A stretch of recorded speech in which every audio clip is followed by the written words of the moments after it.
All right, so I'm gonna make some super versatile granola bars for the kids. You can really use whatever you've got in your pantry. So I'm gonna go through one of the recipes I'm gonna try today. I'm gonna start by toasting oats and coconut. You don't have to toast them. I just prefer the nuttier flavor that it brings out. So I'm gonna use 1 cup of oats. I am using quick oats because that's what I have in my pantry, but you can use ground oats, you can use rolled oats, you can use whatever you've got. So I've got 1 cup of oats, and then I'm going to use 2 tablespoons of unsweetened coconut.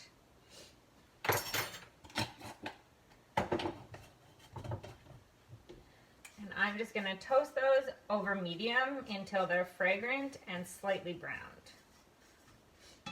And then in my saucepan here, we are going to do peanut butter and maple syrup. You can use any type of nut butter that you have and any type of syrup, honey, sweetener that you have in that sense as well. I would definitely stick to a liquid sweetener because they have the tackiness that you're going to want to hold your granola bars together. So I'm using 2 tablespoons of maple syrup.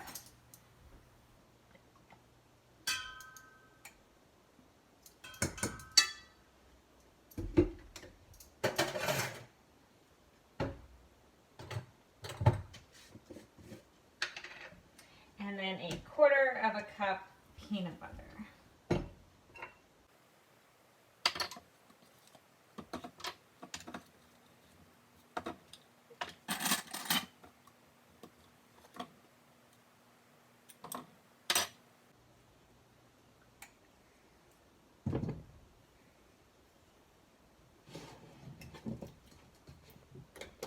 And I am just going to melt that over medium-low in the saucepan, mixing it together.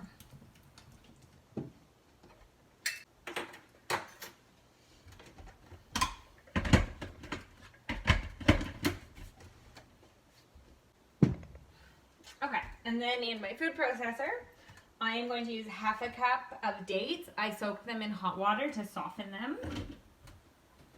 You only need to soak them for about 10 minutes.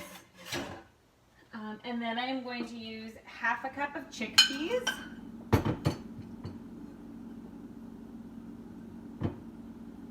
They add a little bit of extra protein. And then I'm going to use 1/2 banana.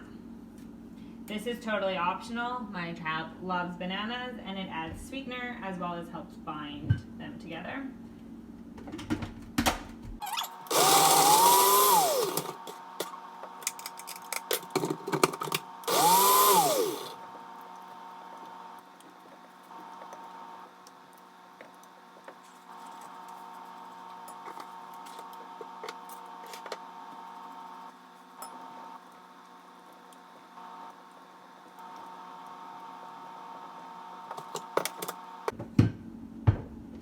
So it's still pretty chunky, as you can see, but when I add the liquids to it, it's going to help smooth it out a bit.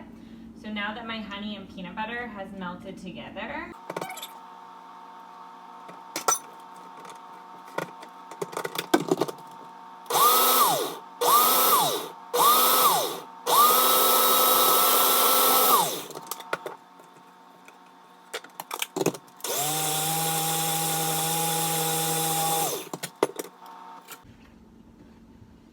as you can see, it's pretty smooth now. There still might be a chunk or 2 of the dates, but I'm not worried about those. That's totally fine.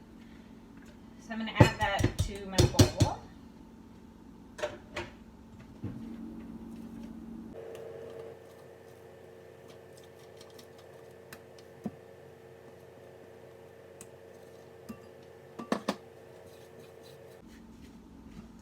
You can see my oats are almost finished. They're starting to get slightly browned, and I can definitely smell the coconut and the oats.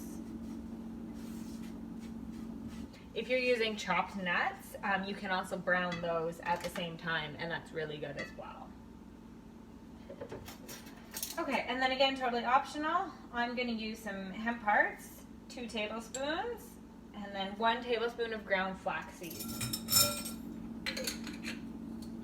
If you're going to ever use flax seeds in your recipe, it's important that they're ground, because if they are not, your body cannot digest them properly.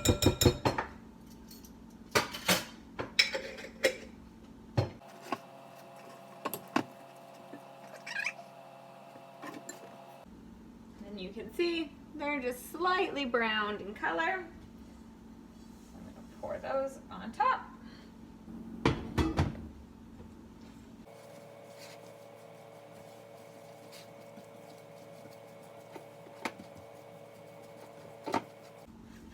And then you want to mix until there's no more dry spots left.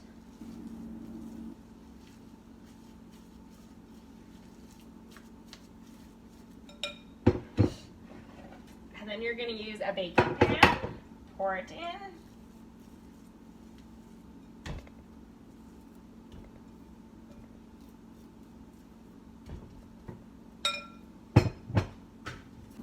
And then with clean hands, I find the easiest, damp, clean, wet, clean hands. I'm just gonna press it down. You can also use a cup or the back of a spoon. I just find using my hands while they're damp is the easiest.